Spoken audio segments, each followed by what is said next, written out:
leave the half with a 2-point lead. And that's the point I've been making all year, guys. It's just somebody else. Jamal was huge. Matt Barnes was huge for us tonight. It was. I thought that was a difference in the game. That stretch, they could have gotten away from us, with our 2 key guys out of the game, and they didn't. And I thought that was a difference in the game. You talked about the impact this had on you, but for those guys over there who haven't won or had a series like this, tell me what this can do for them. Well, the one thing it did, it made them tired. That's the one thing. That was an exhausting series for both teams. I don't think anyone, even though the Spurs, played more bench overall, except for tonight. That's the point I always make. Those big games, all of a sudden, everybody's benches get small. But I think just going through it and seeing them, I think if we had have won the series against someone else, we probably would have been happy, obviously, and we would have won the series. But playing against them, it's like being taught during a competition on how to act, how to play, and how to trust.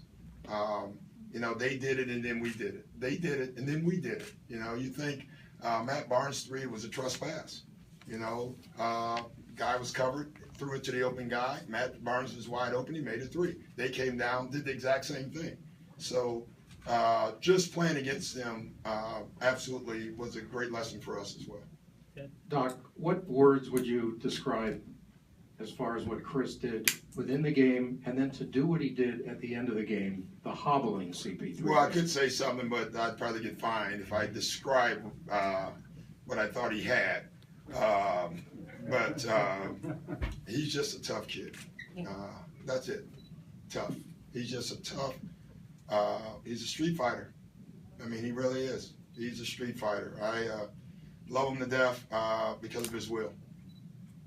I know there's not a long list of things to choose from, but is this the Clippers Willis Reed moment, you think, for Chris? Oh, I thought you meant Big Baby. Big Baby. It's funny, actually. With 10 minutes on the clock, Big Baby was still in the back, doing whatever the hell Big Baby does before the game. And I yell out from the bathroom and say, "Baby, come on, let's get out on the floor. This is not going to be a Willis Reed moment tonight." And then Chris is, except for, Willis was done in a game 7 of a championship game, but that was huge for us. Just the shot. I'm so happy for him. The shot alone, no balance on the shot, falling backwards. Amazing.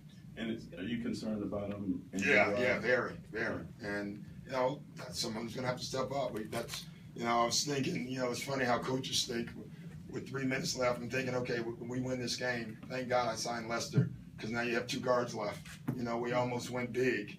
Then we would literally have no other guards left. So that was the first thing I thought. And so, I don't know. Chris may play or may not play the first game. But, the game's Monday. My guess right now, if I had to guess, I would say no. But I'm not sure. Doc, back over to your left. Hey, Scott. Hey, Doc. You guys have had a lot of playoff disappointments here the last few years, even before you came. Because of how you won this against the opponent you beat, does it feel like the value is a lot more emotionally than just a first round for you guys? Yeah, because of who we beat, not because we won the first round. I mean, when you play the defending champions in the first round and you win, it gives you good belief. Now, having said all that, we just threw the first round, and so somehow in the next 48 hours, I got to get us focused on Houston. They've been sitting around waiting for us, and that's going to be a brutal task. But we have to get there somehow. I don't know how. Anybody have suggestions, send them to me. But you beat a team of value in this series. And I think the entire series was decided by 7 points, I think. This is, like I said before the game, this is the most evenly matched series I've ever been involved in. It was crazy how evenly matched the series was.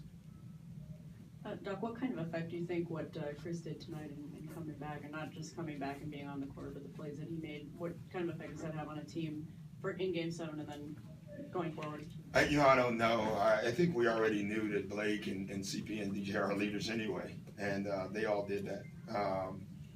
Blake had a great lesson today. He picked up those 3 fouls, and I thought early on he was, on the second half, he was playing not to foul. And, finally in the fourth quarter, he decided, I only have 3 fouls still. Chris, just cutting it out, us trying to give him rest here and there. It was great. Hey Doc, when you're mentioning how this series made a lot of guys tired, are they basically going to have to figure out a way to play through that fatigue through the rest of the playoffs? Is there a way to kind of catch up on all Yeah, those we'll be able to catch up. For 48 hours, it's going to be hard. I would say that, but we'll be able to catch our rest.